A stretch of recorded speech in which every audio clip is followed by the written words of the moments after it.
En esta mañana vamos a trabajar el tema de discípulos misioneros en el marco del Año de la Fe. Algunos piensan que al hablar de la clausura del Año de la Fe, da fin también al programa de nueva evangelización, y no es así. El 24 de noviembre de este año, con la celebración de nuestro Señor Jesucristo, Rey del Universo, se clausura el Año de la Fe, que inició el Papa Benedicto XVI.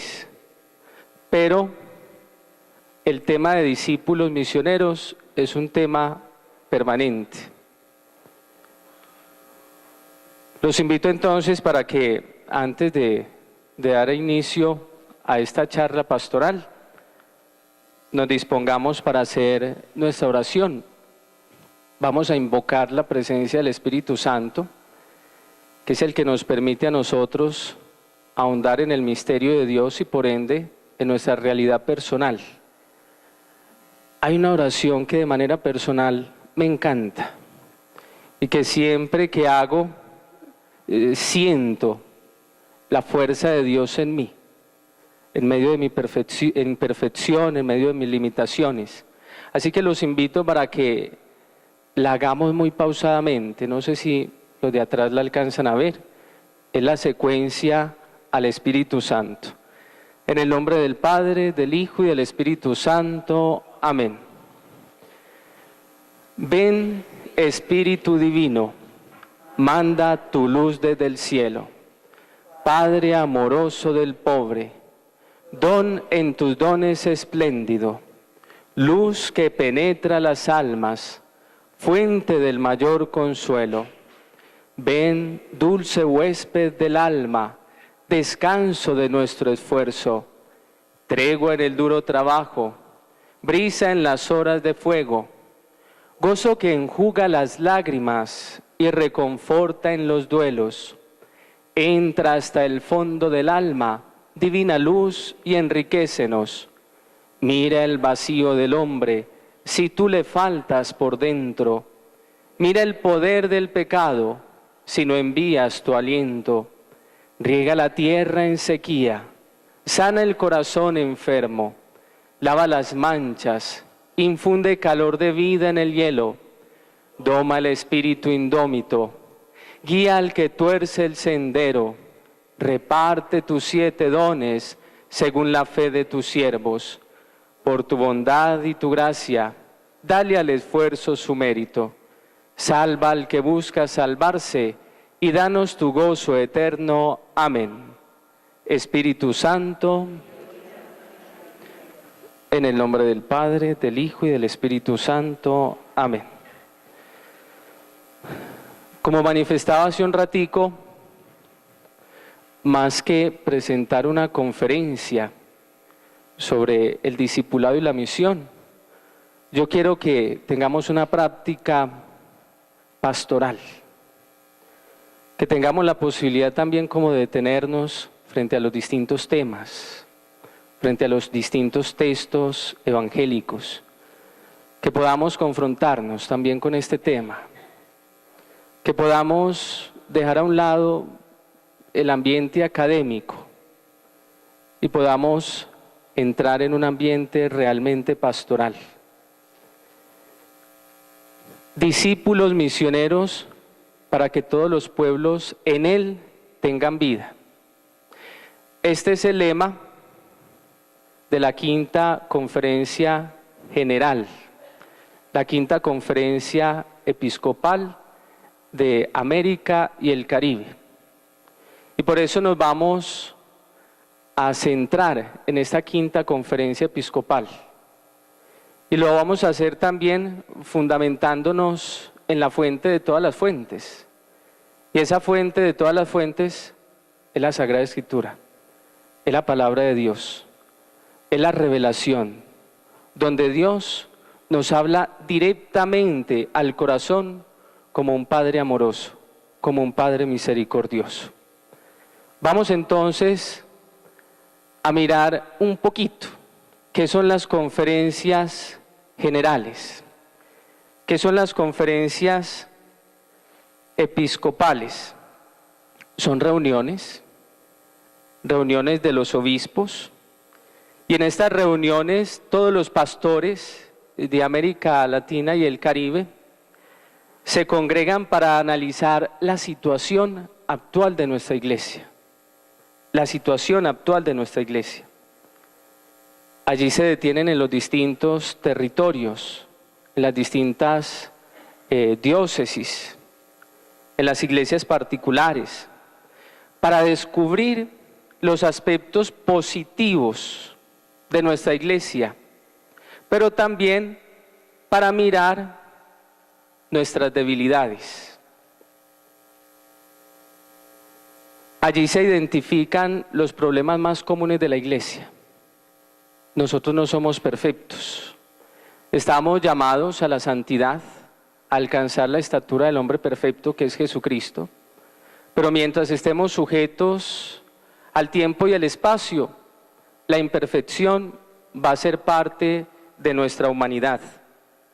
Allí entonces se identifican los problemas, también las fortalezas, y se empieza a deliberar de común acuerdo sobre las soluciones a partir de unas líneas pastorales. Miren, estas reuniones son muy importantes. Estas reuniones oxigenan mucho la iglesia. Se le da entrada al Espíritu Santo para que sea Él el que vaya mostrando el camino que se debe seguir. La conferencia general es siempre convocada por el Sumo Pontífice, por el Papa, a petición de un grupo de conferencias episcopales. Yo creo que hemos escuchado mucho sobre la Conferencia Episcopal de Colombia. Él es el que acoge entonces el propósito de reunirse, acoge la petición que hacen estas conferencias episcopales, aprueba también el tema que es presentado y abre la reunión y orienta todo el trabajo a realizar con un discurso de apertura. Ustedes pueden entrar al internet y buscar los discursos de las 5 conferencias generales y se van a dar cuenta del material tan interesante que encontramos nosotros en estas asambleas.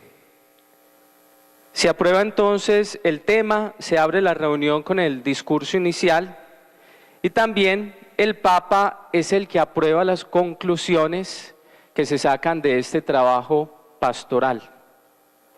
En América Latina se han celebrado ya 5 conferencias episcopales. En un momentico les voy a mostrar cuáles son esas 5 y en qué lugares se han celebrado.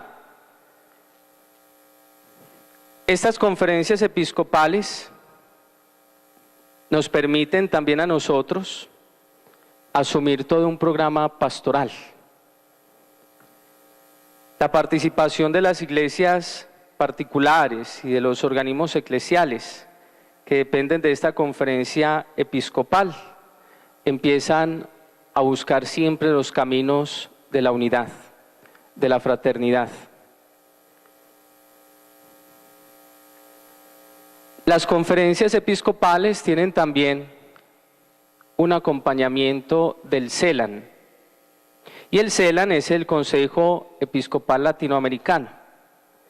Es el encargado de coordinar y animar este trabajo preparatorio en comunión también con la Santa Sede. Buscamos siempre que haya una comunión profunda, lo que llamamos nosotros la catolicidad, la universalidad, que hablemos todos el mismo lenguaje y nos damos siempre cuenta de eso. En las parroquias nosotros trabajamos en comunión con la curia diocesana, con la arquidiócesis. Como arquidiócesis trabajamos el programa presentado en la conferencia episcopal y las conferencias episcopales están en comunión con el Papa, el obispo de Roma, es decir, el obispo de la Iglesia, el obispo del mundo. Vamos a ubicarnos un poquito en el ambiente que nos presentaba el padre Diego Uribe el día lunes. con su magnífica exposición histórica sobre el Concilio Vaticano II. En la senda abierta por el Concilio Vaticano II y en continuidad creativa con las anteriores conferencias de Río de Janeiro, que fue la primera en 1955, justamente ese año se crean estas conferencias generales. En Medellín en el año 1968, en Puebla en el 79, Santo Domingo en el 92. Han reflexionado sobre el tema discípulos y misioneros de Jesucristo para que nuestros pueblos en Él tengan vida. Yo soy el camino, la verdad y la vida. Más adelante nos vamos a detener en ese pasaje del Evangelio de Juan, en el capítulo 14. Y han procurado trazar en comunión líneas comunes para proseguir la nueva evangelización a nivel regional. El Concilio Vaticano II es una bendición en la Iglesia. El Concilio Vaticano II oxigena un poquito el ambiente de la Iglesia universal. La Iglesia estaba perdiendo el camino. Y el Papa Juan XXIII, en una sabiduría infinita, iluminado por el Espíritu Santo, decide convocar al Concilio Vaticano II, el Concilio Ecuménico. Un padre muy querido en la Arquidiócesis de Medellín manifiesta siempre que el Concilio Vaticano II es simplemente abrir las puertas y las ventanas de un lugar donde ya se siente la humedad, donde se siente el cansancio, donde se siente de una u otra forma el tedio. Abrir puertas y ventanas para que llegue el Espíritu Santo a borrar, a expulsar todo este mal ambiente y crear un ambiente mucho más sano. A partir del Concilio Vaticano II se abren unas puertas gigantescas para la nueva evangelización. Y lo que se ha hecho en estas 5 conferencias episcopales es simplemente seguir dando pasos, después de abrirse esa gran puerta del Concilio Vaticano II. Vamos a detenernos entonces en la Conferencia General de Aparecida, en Brasil. Se da en el año 2007, es muy reciente. Del 13 al 31 de mayo del mismo año, la visita del Papa se da del 9 al 13 de ese mes. Y con estas palabras inicia el Papa su discurso inaugural. Reunidos en el Santuario Nacional de Nuestra Señora de la Concepción Aparecida en Brasil, saludamos en el amor del Señor a todo el pueblo de Dios y a todos los hombres y mujeres de buena voluntad. Los obispos reunidos en la 5ª Conferencia General del Episcopado de América Latina y el Caribe quieren impulsar con el acontecimiento celebrado junto a Nuestra Señora de Aparecida en el espíritu de un nuevo Pentecostés y en el documento final que resume las conclusiones de su diálogo, una renovación de la acción de la Iglesia. Estamos presentando los sentimientos de los obispos en esa asamblea general. Todos sus miembros están llamados a ser discípulos y misioneros de Jesucristo. Recuerden que nos vamos a centrar, aunque seamos muy repetitivos, en estas palabras, discípulos y misioneros. Y allí es donde los invito para que nosotros nos confrontemos. Discípulos misioneros de Jesucristo, camino, verdad y vida, para que nuestros pueblos tengan vida en Él. Ellos expresan, junto con el Papa Benedicto XVI, que el patrimonio más valioso de la cultura de nuestros pueblos es la fe en Dios. Qué rico preguntarnos, detenernos aquí y preguntarnos si realmente para nosotros la fe es ese gran tesoro que llevamos en vasijas de barro.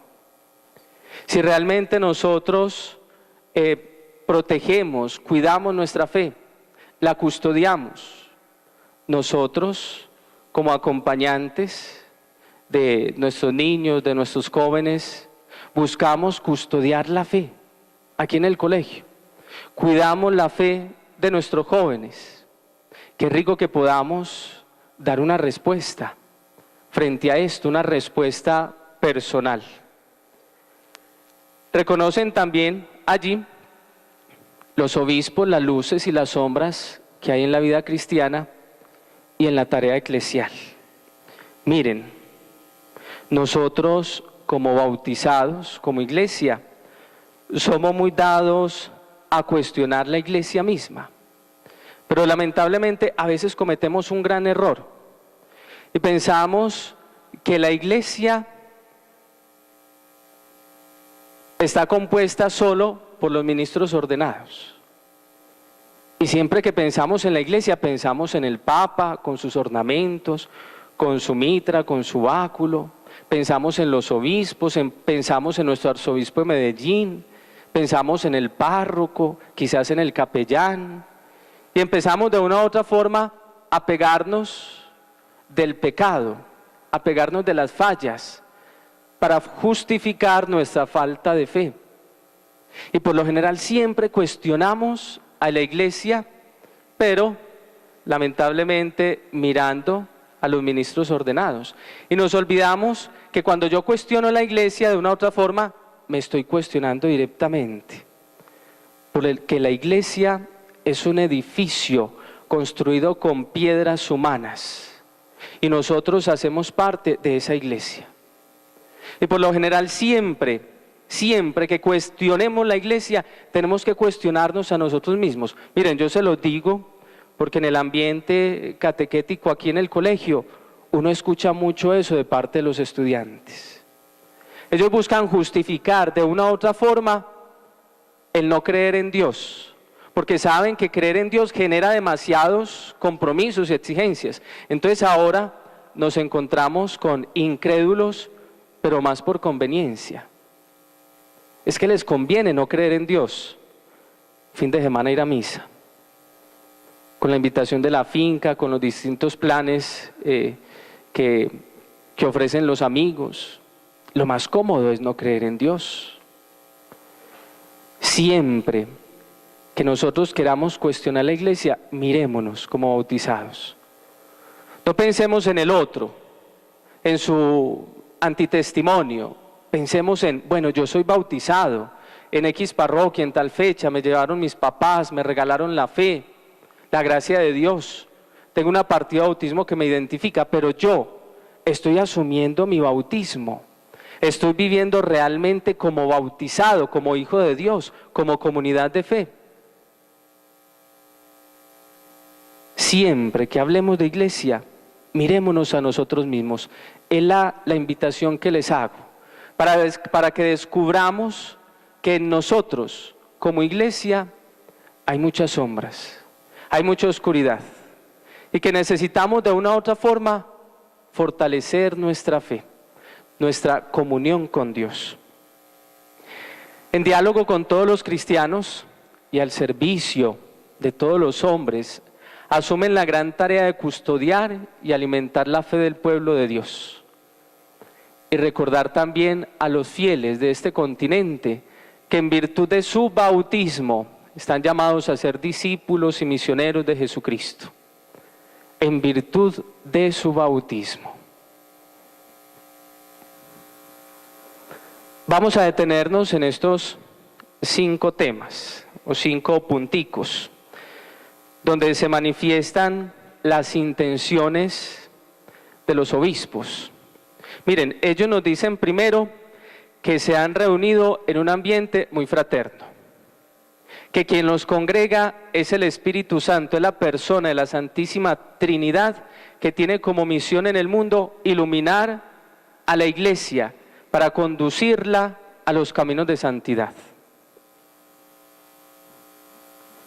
Se reúnen en un ambiente fraterno, hay comunión afectiva.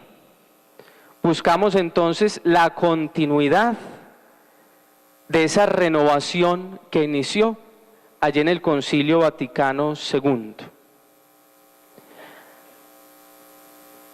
Centrémonos en el primer punto. Jesús, camino, verdad y vida. Yo soy el camino, la verdad y la vida. Ante estos desafíos, manifiestan ellos, ante estos desafíos que nos plantea esta nueva época en la que estamos inmersos, hay una necesidad muy grande de renovar nuestra fe. El Papa Francisco ha utilizado mucho una frasecita: tenemos que recobrar la alegría de la fe. Tenemos que recobrar la alegría de creer. Habla mucho de la alegría. Y miren, es un hombre muy alegre. Da testimonio de la alegría. Y la alegría es una de las características de la vida en Dios. Una persona que se aleja de Dios va a empezar a vivir la tristeza. Y esa tristeza es porque falta algo, porque hay una ausencia. Pero cuando uno descubre qué es lo que le hace falta y lo encuentra, uno empieza a vivir la vida con plenitud. Miren, con todas sus limitaciones, somos seres sujetos a la naturaleza. Y por eso llegan las enfermedades, y por eso llegan también las decepciones, porque fallamos o nos fallan. Pero aún en medio de todo eso, la alegría se mantiene, porque está fundamentada no en los hombres, no en el mundo, sino en Dios, que es la verdadera fuente de la vida. Una necesidad muy grande de manifestar con alegría nuestra fe, de proclamar al mundo entero que somos amados y redimidos en Jesús. Esa es la gran noticia que nosotros debemos comunicar como discípulos misioneros. Jesús es el camino que nos permite a nosotros descubrir la verdad en medio de tanta falsedad, en medio de tantas mentiras o mentiras disfrazadas de verdad, y lograr también lo que es la plena realización de nuestra vida. El único que ofrece vida eterna en este mundo es Dios, y lo hace por medio de su Hijo Jesús. Es el único que ofrece vida eterna. Hay un artista guatemalteco, no digo el nombre, me gusta mucho, y dice que nosotros como Iglesia Católica vivimos de una ilusión. Y por eso entonces asumimos muchas veces cargas insoportables, ilusionados con el premio de la vida eterna. Vivimos de la predicación de los curas, que nos dicen que soportemos los males en este mundo, porque después de esta vida vamos a encontrar el premio. Y él dice, falsa ilusión. Miren, esto hay que verlo en clave de fe. Para el que no tiene fe, es una falsa ilusión. La fe es la que le da como el condimento, el sabor. La fe es la clave. Y una persona sin fe es una persona que se cierra a todos estos temas trascendentes. Cuando uno sostiene un tema con alguien que no tiene fe, uno lo entiende totalmente. Yo doy un pasito y me voy hacia la otra persona que no tiene fe, me miro y lo entiendo. Lo entiendo íntegramente. Él no tiene por qué aceptar lo que yo acepto, es que no tiene la fe, le hace falta la fe. Él necesitaría ese lente gigante de la fe para ver la vida como la veo yo. Porque la fe es eso, mire, es dar un paso hacia Jesús para luego dar cara a mi vida y empezar a ver como Dios me ve. Empezar a ver como Jesús me ve. Y eso se logra solo desde la fe. Entiendo íntegramente a las personas que no tienen fe. Entiendo sus cuestionamientos, entiendo sus interrogantes, sus reproches, lo entiendo íntegramente. Detengámonos en el segundo punto, llamados al seguimiento de Jesús. Llamados al seguimiento de Jesús. Fueron, vieron dónde vivía y se quedaron con él.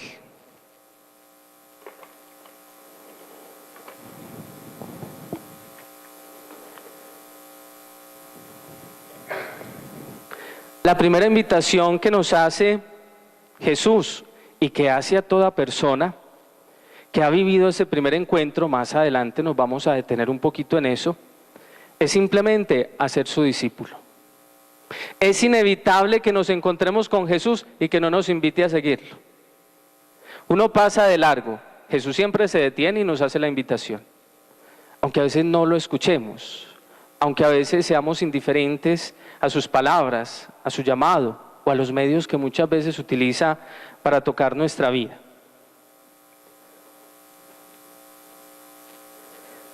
Discípulo es el que, habiendo respondido a este llamado, lo sigue paso a paso por los caminos del Evangelio. En la escuela de Jesús aprendemos vida nueva, una vida que se hace mucho más fuerte y enriquecida por la gracia del Espíritu Santo y que de una u otra forma se refleja también en los distintos valores del Evangelio que nosotros vamos encarnando. Identificados con el Maestro, nuestra vida se mueve al impulso del amor y al servicio de los demás. Al impulso del amor y al servicio de los demás.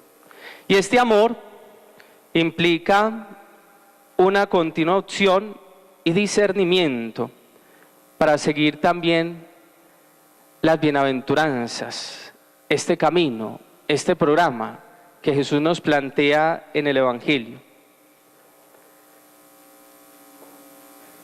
No temamos a la cruz, nos dicen los obispos en esta asamblea, porque la cruz es el distintivo de la fidelidad del discípulo. ¿Dónde está nuestra cruz? ¿Será que la tenemos ahí? ¿La trajimos? ¿O la tomamos en momentos determinados? Esa cruz está en el pecho, en el corazón. Nos hemos apropiado de ella, nos hemos enamorado de esa cruz. Es decir, de la misión de Jesús, de su propuesta. La conocemos, sabemos cómo se asume. Sabemos también que esa cruz se carga y se asume movidos por la gloria de la resurrección, que es la que ilumina el camino de la cruz.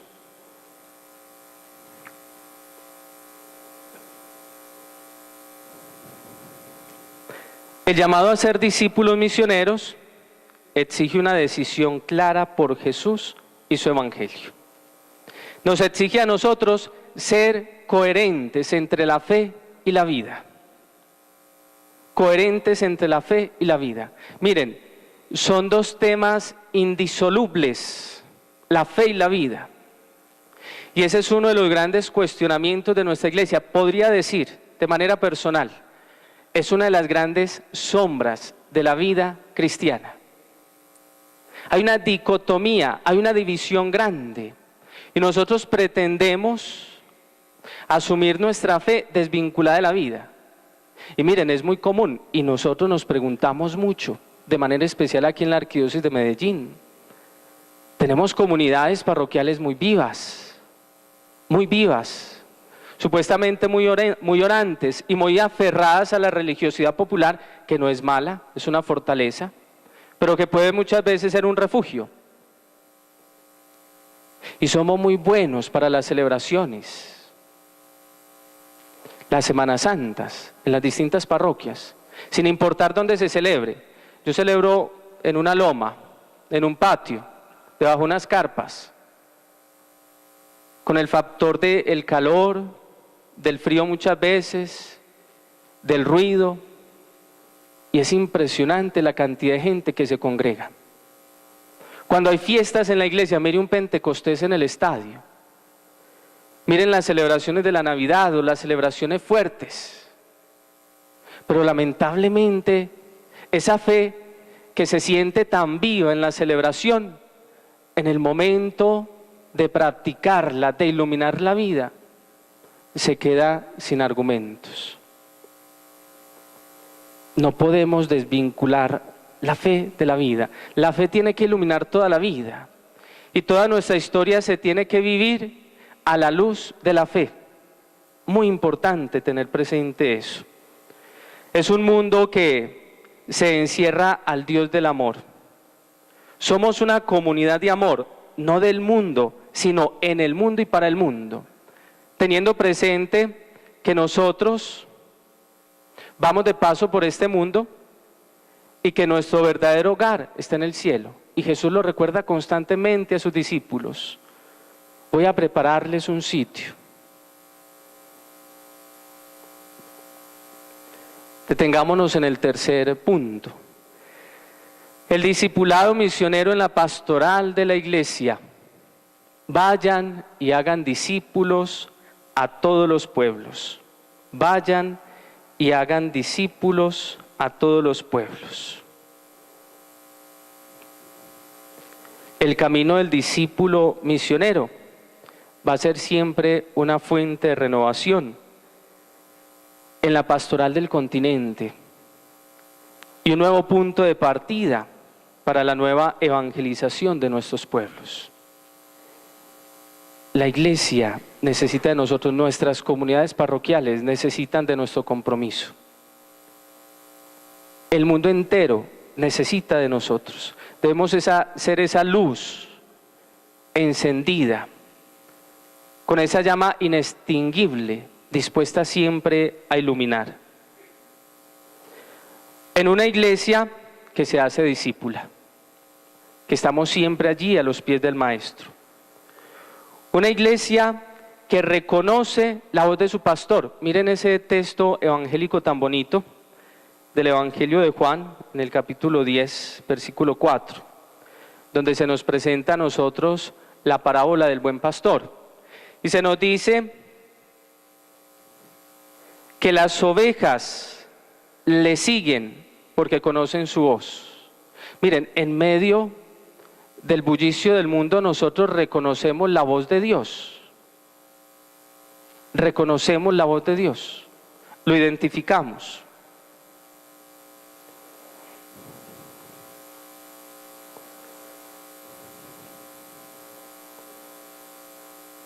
La alegría de ser discípulos misioneros se percibe de manera especial donde hacemos comunidad fraterna.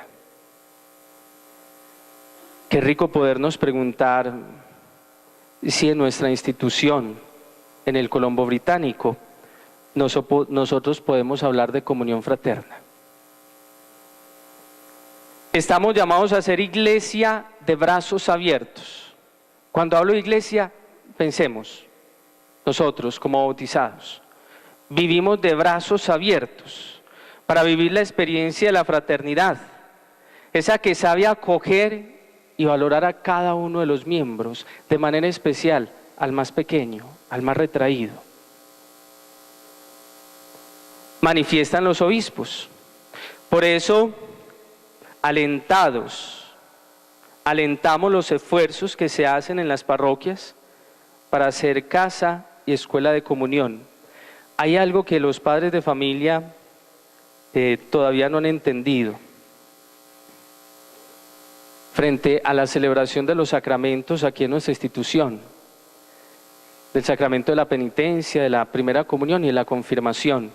Y de una otra forma siempre buscamos justificar nuestra comodidad, porque en el fondo es eso.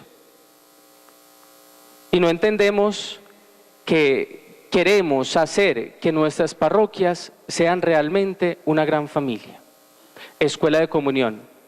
Comunidad de pequeñas comunidades, donde podamos nosotros profesar la fe en familia, donde la podamos celebrar con una celebración viva, donde podamos también vivir la caridad como una expresión de esa fe.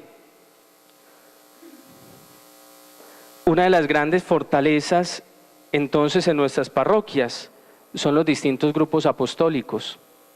Y una de las grandes propuestas que se da en esta quinta conferencia es tratar de constituir pequeñas comunidades en las distintas parroquias y hacer que los grupos de pastoral que son de tradición en las parroquias empiecen a vivir como una verdadera pequeña comunidad. Yo hago una pregunta: ¿cuántos de ustedes hacen parte de comunidades parroquiales? ¿Alguno hace parte de alguna comunidad? Muy bien. Miss, ¿qué comunidad?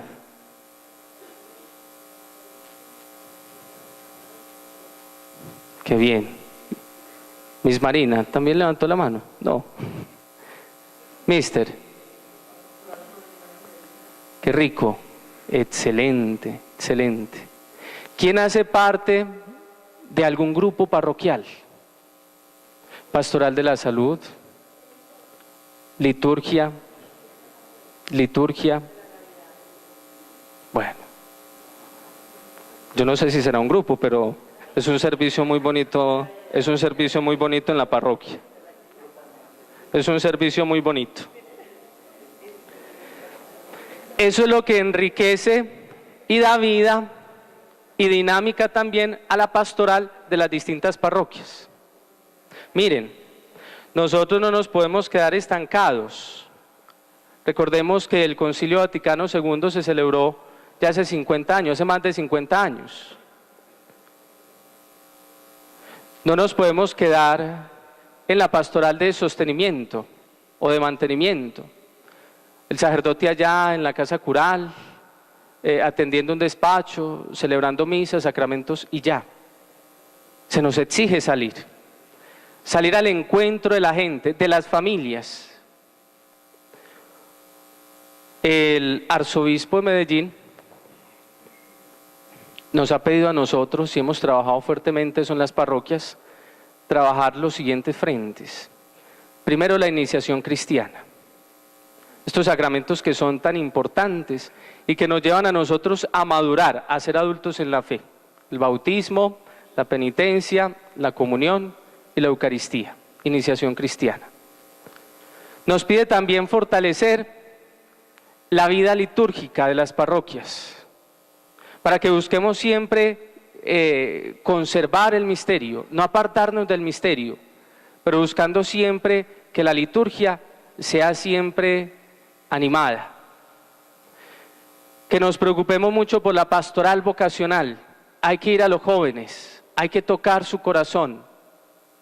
Y de manera especial, la pastoral vocacional. Estamos sintiendo ya que se vive una crisis vocacional. Miren, muchas comunidades religiosas se están cerrando. Y las que uno muchas veces visita, se dan cuenta que ya son religiosas muy ancianas. Hago un llamado de pronto a las que sientan inquietudes por la vida religiosa. María Isabel Yepes, ahí tiene ya la toga. María Isabel Yepes, uno no sabe. Les cuento, de pronto ustedes no lo saben, pero hay un exalumno que se graduó en el año 2005. Se graduó en el año 2005 y está en segundo de filosofía en el Seminario Conciliar de Medellín. O sea, es el tercer año, Camilo Gutiérrez, es el tercer año en el seminario. Y va con mucha firmeza. Y es un muchacho muy bueno, muy brillante, hechura del Colombo británico. Qué rico que nosotros trabajemos unidos por la pastoral vocacional. Que presentemos allí, en las opciones profesionales, también el ministerio sacerdotal, la vida religiosa. Los muchachos del seminario cuando han visitado en la semana vocacional el colegio, han sido muy insistentes en eso. Y yo creo que también nosotros lo debemos hacer para que se enriquezca nuestra iglesia. El discípulo misionero tiene que ser fermento de la masa. Recordemos esa Jornada Mundial de la Juventud tan bonita del Papa Juan Pablo II, una jornada muy emotiva. Y allí le recordaba el Papa Juan Pablo II a los jóvenes del mundo entero que ellos son la luz, la sal y la luz del mundo. Jóvenes, ustedes le tienen que dar sabor a su vida, para darle sabor al mundo. Ustedes tienen que ser luz en medio de las tinieblas, en medio de tanta oscuridad.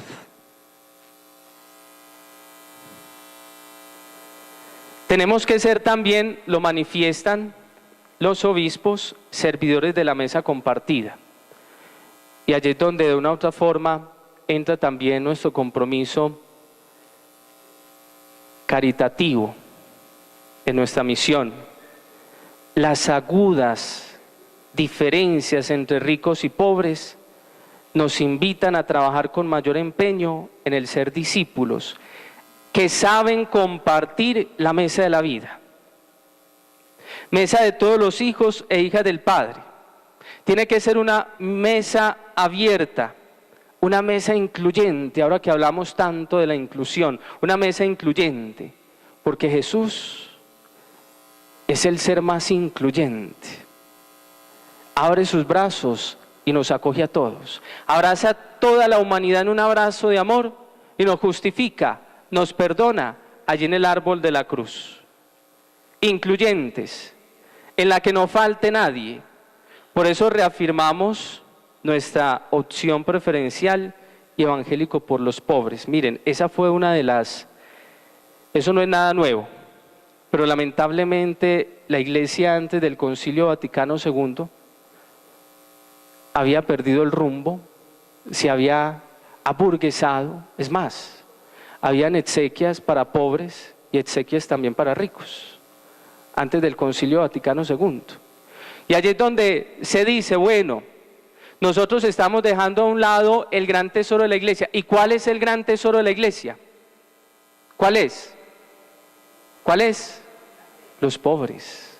Es el gran tesoro de la iglesia y lamentablemente es el que muchas veces dejamos a un lado, el que despreciamos, el que ignoramos. Recordemos, el gran tesoro de la iglesia son los pobres.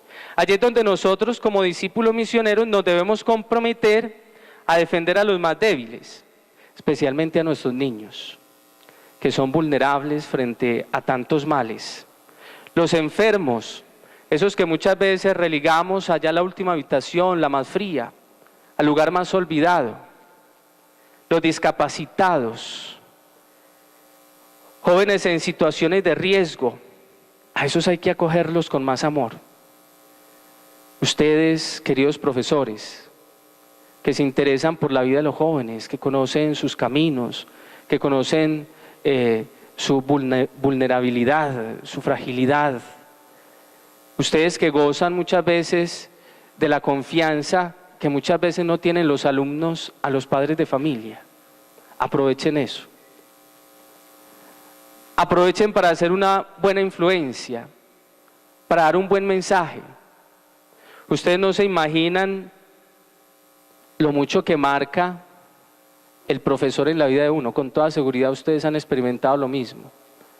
Yo tengo una memoria pésima, pero yo no olvido los nombres de mis profesores desde que empecé la escuela. Y como decía el padre Heriberto ayer, estoy ya viejito. No olvido el nombre de los profesores. No olvido el perfil de los profesores y no olvido esas palabras que muchas veces salidas de su área, de su cátedra, se dirigían de manera personal para tocar el corazón de los alumnos. Los ancianos, los presos, queremos contribuir para garantizar condiciones de vida digna y salud. alimentación, educación, vivienda y trabajo para todos. Ustedes saben que esto no se queda solo en las palabras o sentimientos o buenas intenciones de los obispos en esta quinta conferencia. Ustedes saben que en la Arquidiócesis de Medellín se tienen unos programas sociales fabulosos. Es más, esos programas se realizan y se llevan a cabo gracias a ustedes. Y es muy bueno que la gente tenga presente eso. Yo soy muy insistente. Miren, a veces a uno le da pena sacar la ponchera después de la Eucaristía para pedir una colecta. Porque durante el año estamos llenos de colectas. Los que van a misa asiduamente se dan cuenta de eso. Constantemente, bueno, vamos hoy la colecta de las misiones, la colecta por los sacerdotes ancianos que están ya en sus lugares de descanso, la colecta del seminario. Miren, todas esas obras son de la iglesia, de ustedes. Cuando ustedes vayan al seminario y si ustedes aportan de una u otra forma para la evangelización de la iglesia, digan, esa es obra mía. Miren, el seminario es obra mía. Yo ayudo al seminario. La pastoral social, el banco de alimentos de la arquidiócesis. Hace poquito se realizó el telealimentón y los resultados son muy buenos. Ustedes pueden decir, vea, esa es obra mía, yo soy iglesia, yo aporté. Las casas para los sacerdotes ancianos, eso es obra mía. Qué rico que nosotros podamos sentir que hacemos parte de una iglesia, que hay sentido de pertenencia, que amamos nuestra comunidad eclesial. Otra de las intenciones de los obispos en esta quinta conferencia es simplemente a que busquemos nosotros ser realmente en el mundo co-creadores, ser amigables con el medio ambiente, vivir con sentido ecológico, que cuidemos la creación, que la protejamos, reconociendo que es una casa, es un bien común, la tierra amenazada de destrucción, y reconociendo que el gran enemigo que tiene este bien común es el hombre mismo. Vivir con sentido ecológico.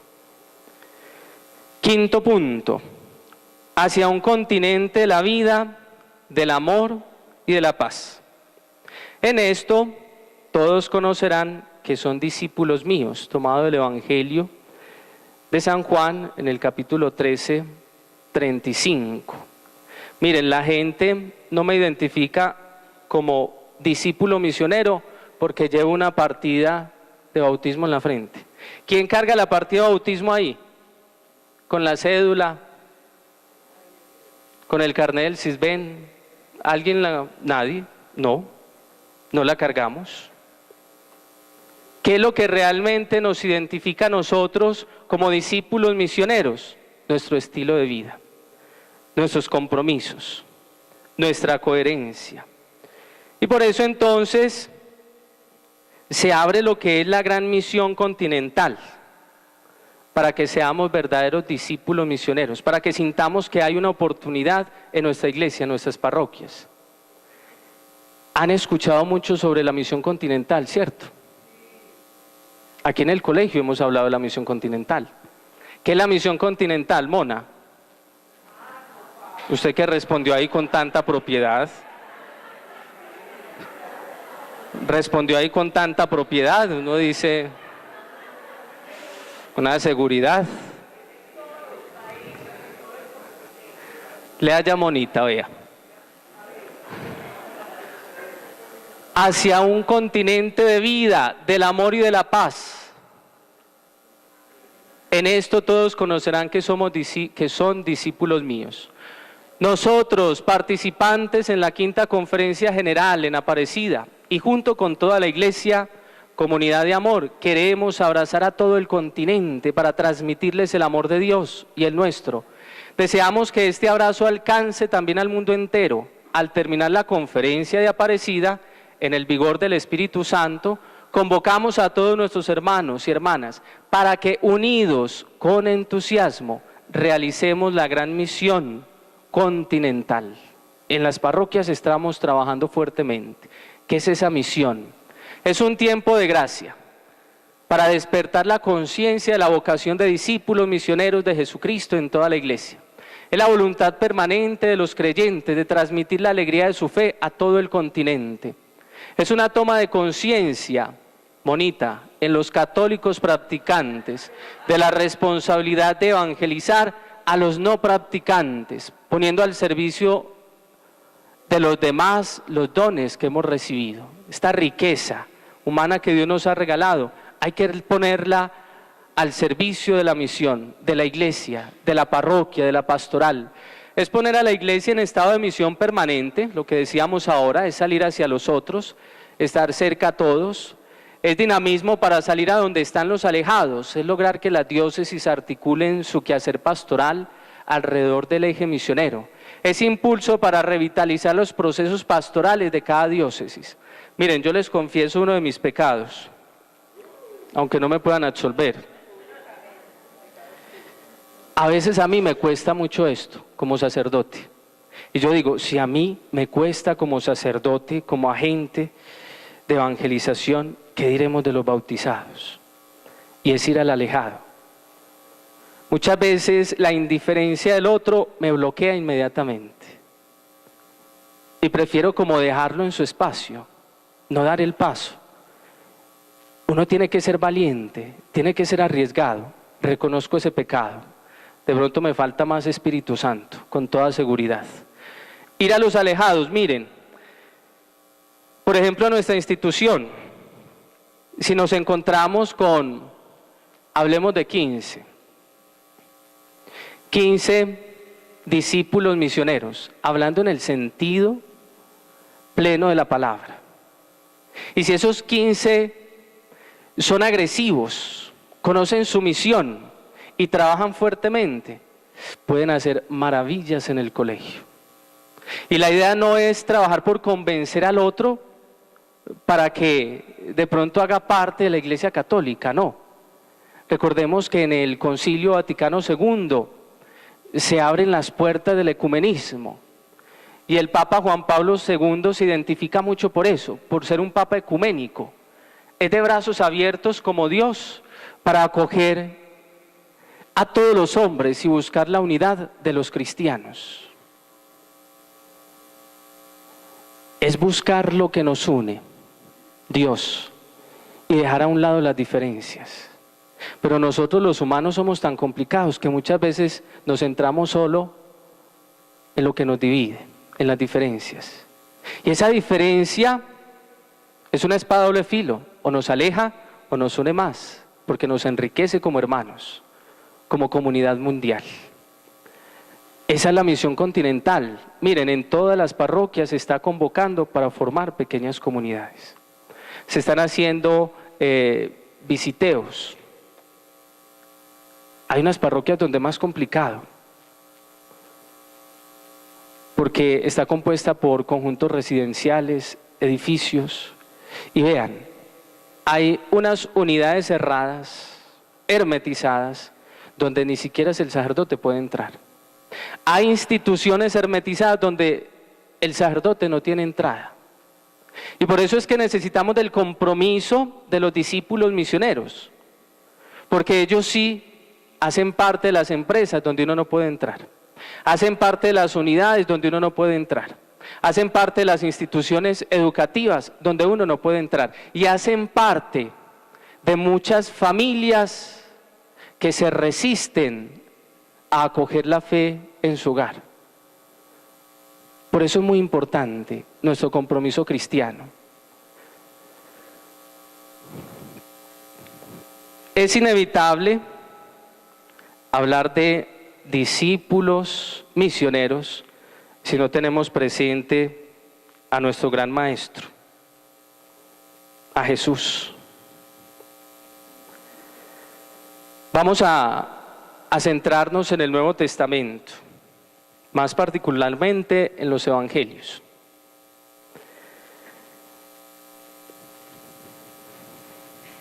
Allí en el Evangelio se nos permite trazar un verdadero y propio perfil de la figura de Jesús como maestro. Hay otro título que es muy fuerte y es Jesús profeta. Jesús es más que un maestro, tengamos presente esto. Jesús es más que un profeta, no es un simple profeta, no está a la altura de los demás maestros de la época, de los demás profetas, es más que eso. En el Nuevo Testamento, ese término didáscalos lo encontramos 58 veces. De ellas, 48 en los evangelios, siempre aplicados a la persona de Jesús. 95 veces el verbo didaskein, que traduce enseñar. Y 2/3 de ellas en los evangelios, aplicado a Jesús. Por eso nosotros lo presentamos en la iglesia como el maestro de la comunidad cristiana, el maestro de la Iglesia Universal. Y vamos entonces a esbozar esta figura de Jesús Maestro con 3 trazos. El primero, Jesús es llamado Rabí. Jesús es un maestro acreditado. Y Jesús tiene como raíz de sus enseñanzas la trascendencia.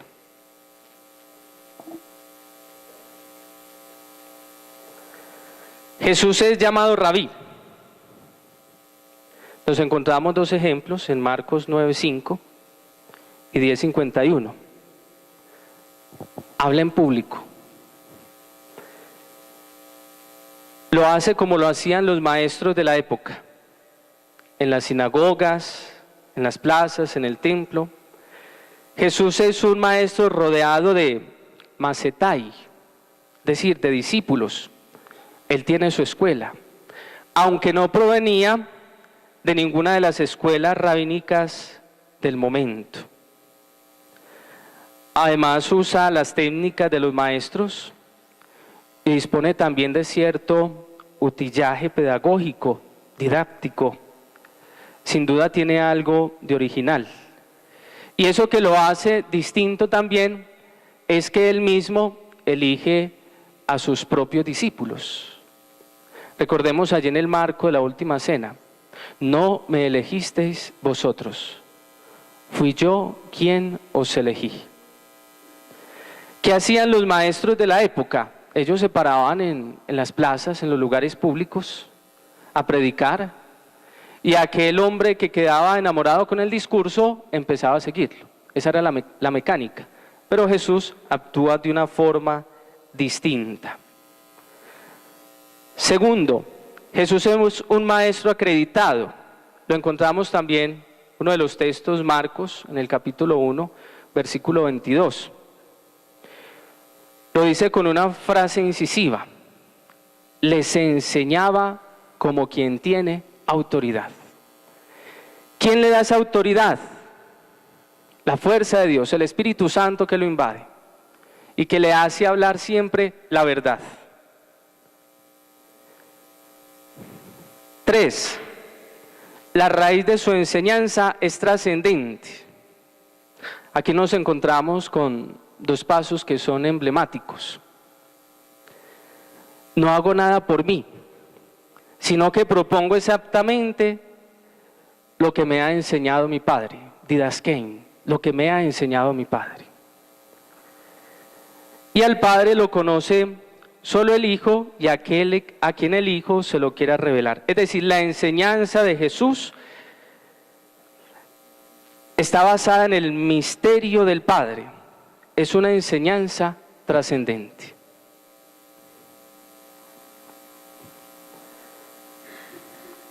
Hay canciones que dicen más que 1000 palabras.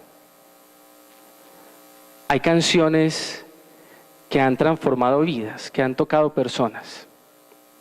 Esta es una canción que yo sé que hemos escuchado muchas veces y hemos cantado, pero yo quiero que nos detengamos en toda la letra de esta canción. Y tratemos como de identificarnos con el texto. Miren, así como el que está enamorado escucha la canción con que fue enamorado y lo canta con el corazón y siente las palabras, si realmente nosotros vivimos un enamoramiento frente a Dios, frente a Jesús Maestro, eso se tiene que sentir acá.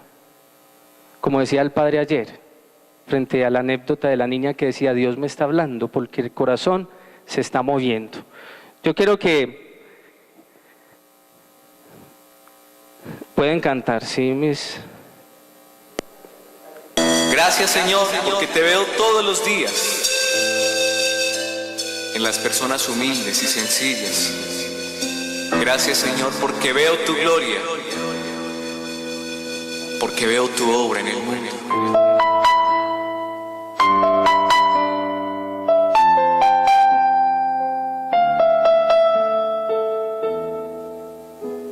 Señor, no soy nada porque me has llamado, has pasado por mi puerta y bien sabes que soy pobre y soy débil. Porque te has fijado en mí, me has seducido, Señor, con tu mirada, me has hablado al corazón y me has querido. Es imposible conocerte y no amarte, es imposible amarte y no seguirte. Me has seducido, Señor.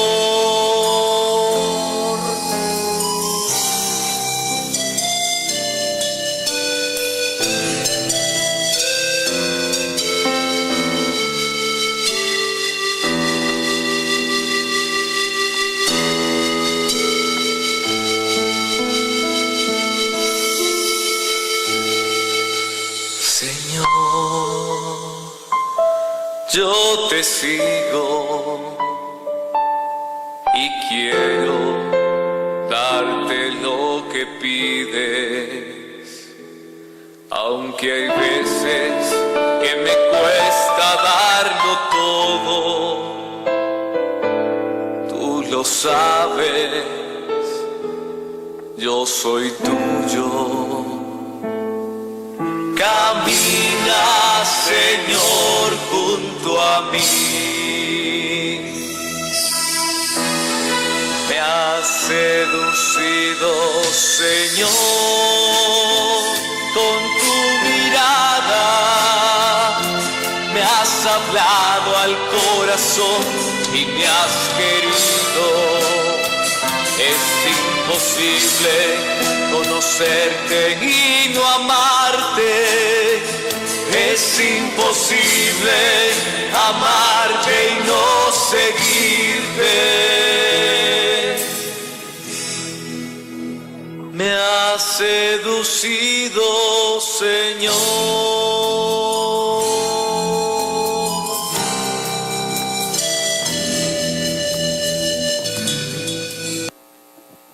Manifestaba el arzobispo Héctor Rueda Hernández en su época, y era muy común escucharlo en las predicaciones, que decía: Dios nos ha elegido, nos ha llamado a pesar de lo que somos.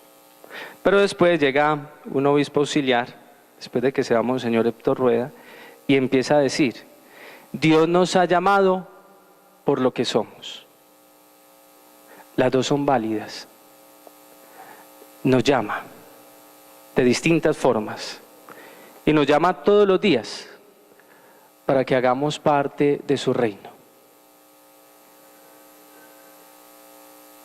Vamos a ubicarnos en el proceso, así rápidamente, proceso de formación de los discípulos. En el proceso de formación conviene destacar 5 aspectos fundamentales señalados por el documento de Aparecida, que aparecen de diversa manera en cada etapa del camino, pero que se compenetran íntimamente y se alimentan entre sí.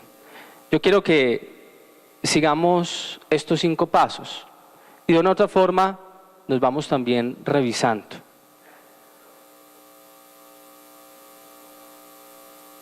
Primero, el encuentro con Jesucristo. Es el Señor el que llama.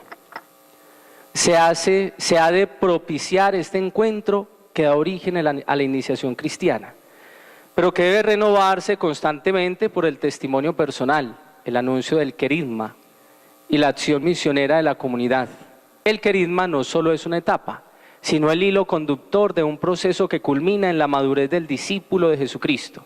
Sin el querigma, los demás aspectos de este proceso están condenados a la esterilidad, sin corazones verdaderamente convertidos al Señor.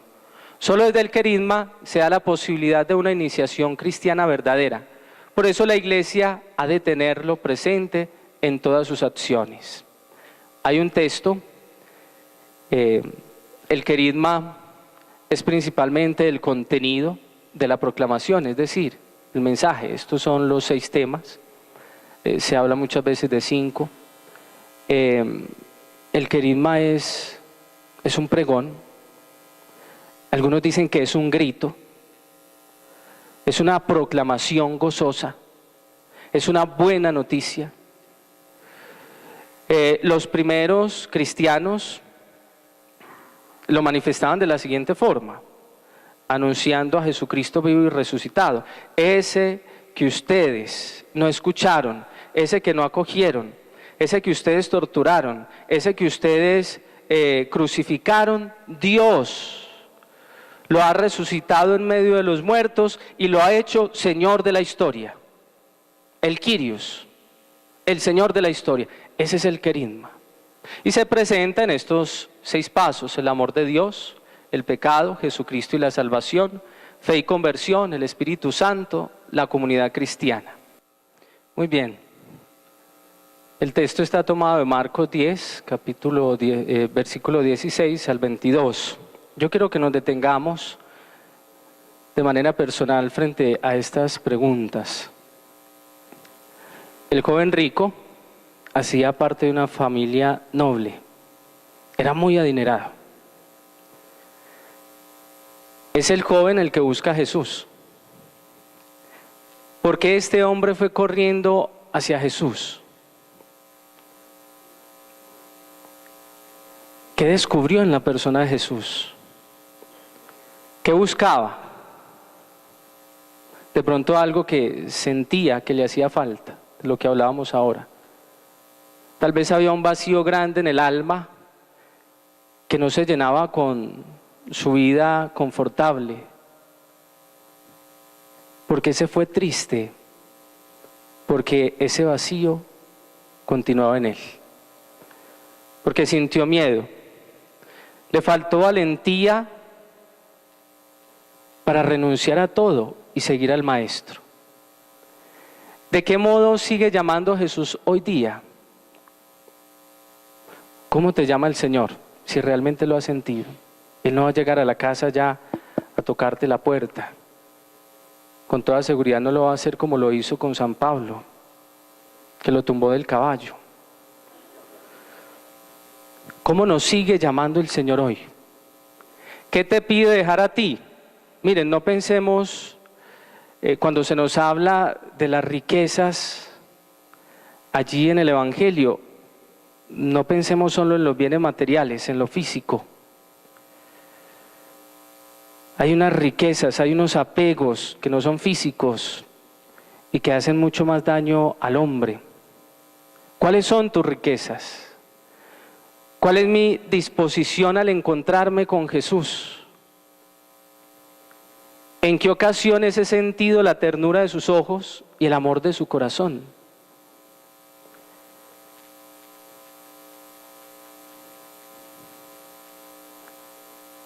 Esta yo creo que es que narra el Evangelio, no sé si de pronto conocen otra, donde se da esta frustración de Jesús. Yo creo que es la única frustración vocacional que se da en el Evangelio. ¿Conoce otro autor? Frustración vocacional. ¿Cómo puedo seguir al Señor y entregarme a Él con mayor generosidad? A partir de hoy, por ejemplo.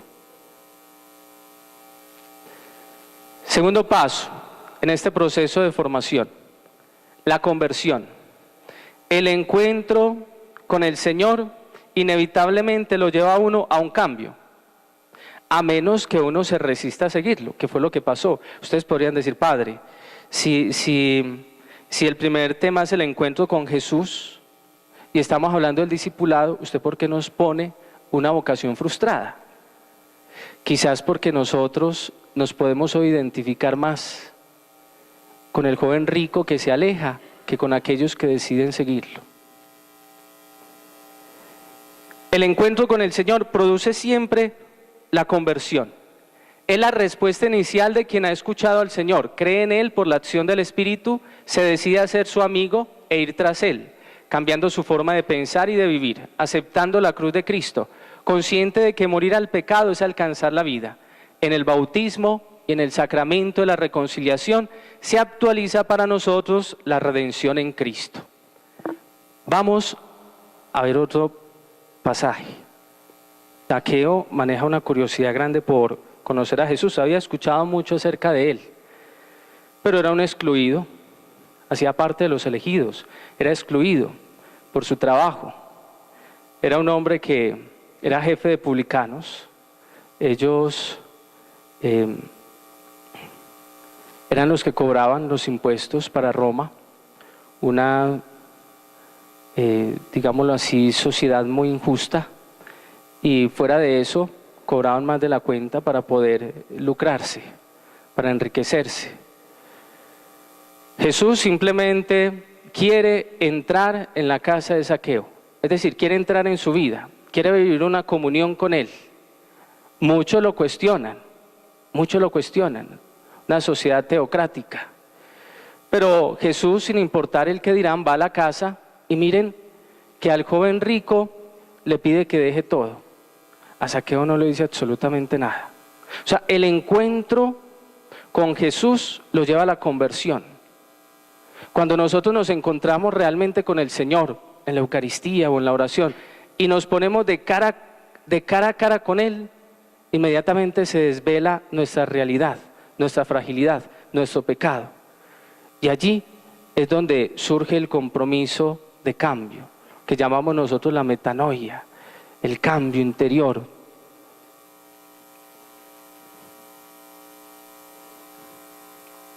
Jesús es una presencia que transforma. Estamos en condiciones de acoger a Jesús en nuestra vida cotidiana. Los invito para que hagamos esta oración de cara a este segundo paso. Concédenos, Señor Jesús, la misma gloria que experimentó Zaqueo cuando te recibió en su casa. Concédenos la alegría de tu perdón y de tu amistad. Concédenos poder dar con alegría nuestras riquezas a los pobres, ser amigos suyos en el cielo y en la tierra.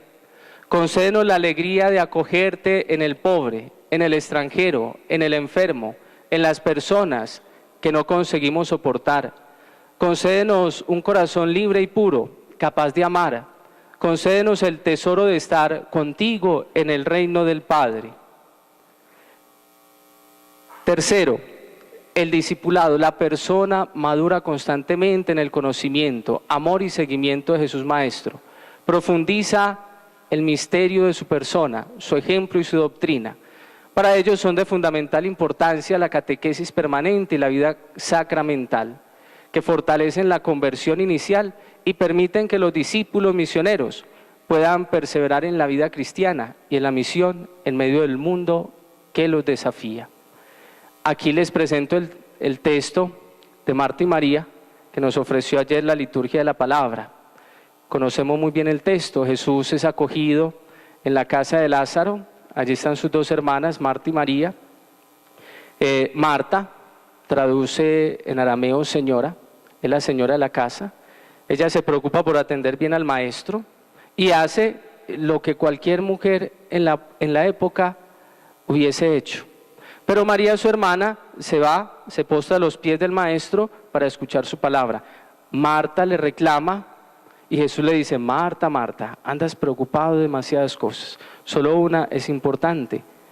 Y María ha escogido la parte mejor. Duramos en el colegio el año de la fe, pero que sabemos que va hasta finalizar el año litúrgico.